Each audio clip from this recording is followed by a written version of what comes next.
Thanks for being here.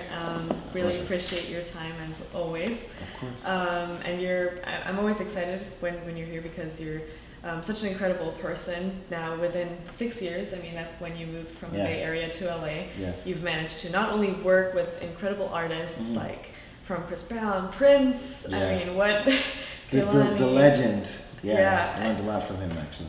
Really, what was the? I think honestly, he really was.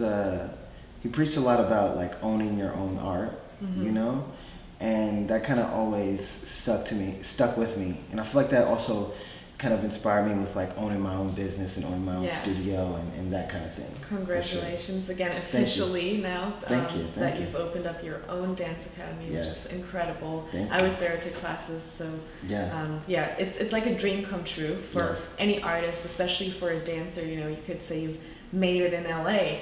So for what would your advice be for someone with that dream, with that vision, who's moving out here to LA? What does it take to accomplish something like that? I would say a big thing for me is I knew who I was and I knew what I wanted before I moved here. I moved kind of late. I didn't move until I was 24. I just turned 30. So yeah, I knew what I wanted and I came here with a goal in mind and I didn't get distracted from the goal.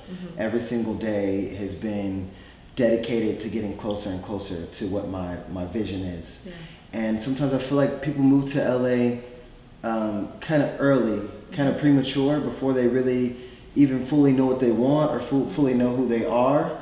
And it's very easy, you know, if you don't know who you are, then LA is going to tell you who you are. They're going to put you in some kind of category, right? So I think it's very important to know who you are, know what you want, to avoid that, you know, so you can find your own lane instead of getting pushed into whatever lane people feel like you should fit into.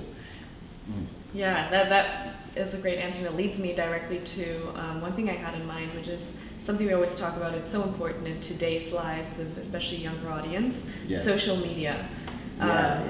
Huge part of, as well for dancers right now, because no longer do you actually have to go to a lot of these castings. A lot is going through social media, it's through your online presence. Absolutely. So, and I think there's a positive, but then there's of course also the negative side of it. Absolutely. It depends on how the person is taking social media. So, what advice could you give to especially dancers with younger audiences who are on social media? Yeah, I would say I think it's hard for artists in general, because our whole thing is like we pride ourselves on quality. You know, we want to constantly put out quality, and the name of the game when it comes to social media is quantity. It's like you got to be consistent with posting.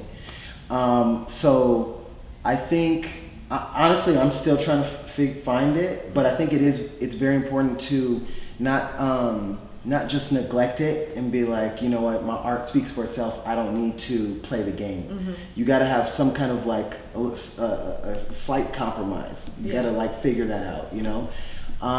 So yeah, I think the best thing to do is just schedule when you want to be posting, and then it's hard because it's kind of like, you know, you try to fit into that game and to be a part of it, and you want to, but then you also have to be really cautious of what you're putting out there. Absolutely. You know, especially if that's your game, if you are your own brand. Yes. So yeah, I 100% agree with that. Yeah, and I think also like figuring out different kinds of content. Yes. Because it doesn't always have to just be your actual work, but it could be your process or your advice or different things to just motivate people when it comes to being creative. I think as long as you're putting out things that represent you well, I think that still is helping you build your brand, you know. And I feel like especially for dancers, I think people need to hear what we have to say and what we think and how we think more often, and know that we are people with opinions and ideas and things. I think they just see the movement and they don't really ever get to hear us, you know, actually speak and you know, so I think that's important. Love it. And yes, so specifically for choreographers, what do you think in terms of, you know, putting out these, because dance has become the new part of things going viral, social media. Yes, So it's huge. yeah, huge. So right now, I remember there was now Kanye West put out the song "I Love It." There was this choreography done, and then people started. There was a backlash. Yes. Can you explain that maybe scenario, and what's your take on that? Like the selling out, or what is it called? Like, right, when people are taking these viral or currently trending music videos. That's when it goes bad. It's I think you still need to maintain your integrity, and especially if you're a leader in the community and you do have a following and you're a choreographer, you have some kind of responsibility to represent all of us well, because people aren't educated on what goes on in our scene, and they don't know what's right or wrong, so we have to teach them, right? And I think and also, especially if you live in LA, the rest of the world kind of looks up to LA and looks to LA for that's what is right, that's what you're supposed to do, right? For sure. So people with these huge followings, when you post, children dancing to this super vulgar, crazy song that they shouldn't be dancing to, one is it's just weird, because it was also a very sexual song. So it's really weird, and you don't know what kind of people are watching that. There's all kinds of people online. That Do you think choreographers were thinking about that, or is it? I think that's the thing. I think they were mostly focused on the virality of the video and whatnot, because it was, at the time, it was the #1 song and whatnot. So they were just thinking views, attention.